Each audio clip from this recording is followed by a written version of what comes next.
Hi students, welcome to our academy. இன்னைக்கு நம்ம ஷார்ட்ஸ்ல இதுக்கப்புறம் என்ன பார்க்க போறோம் அப்படின்னா, ஹிஸ்டரியில முக்கியமான மன்னர்களை ஒரு ஊர்ல ஒரு ராஜா அப்படின்னு சொல்லிட்டு நம்ம சின்ன வயசுல நிறைய கதை படிச்சுட்டு போகல. ஹிஸ்டரியும் அதே மாதிரிதான் கதை.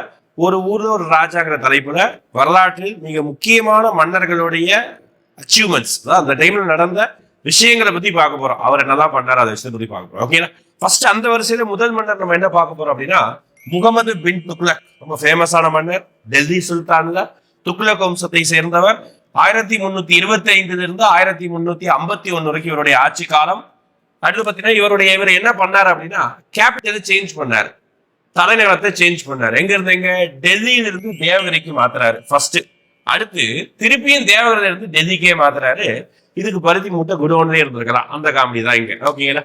அப்ப இங்க பார்க்கும்போது தேவகிரியின் வேறு பெயர் என்ன கேட்பாங்க, தௌலதாபாத். ஞாபகம் வச்சுக்கோங்க. அடுத்து இவரு தன்னுடைய ஆட்சியில இருக்கும்போது அடையாள செம்பு நாணயங்களை வெளியிட்டார். ஓகேங்களா? இங்கிலீஷ்ல டோக்கன் கரன்சி அப்படின்னு சொல்லுவாங்க. ஓகேங்களா? அதாவது அந்த நாணயங்கள்ல உருவங்களை பொறித்து வெளியிடுறது. அடையாள செம்பு நாணயங்களை வெளியிட்டது முகமது பின் துக்ளக்.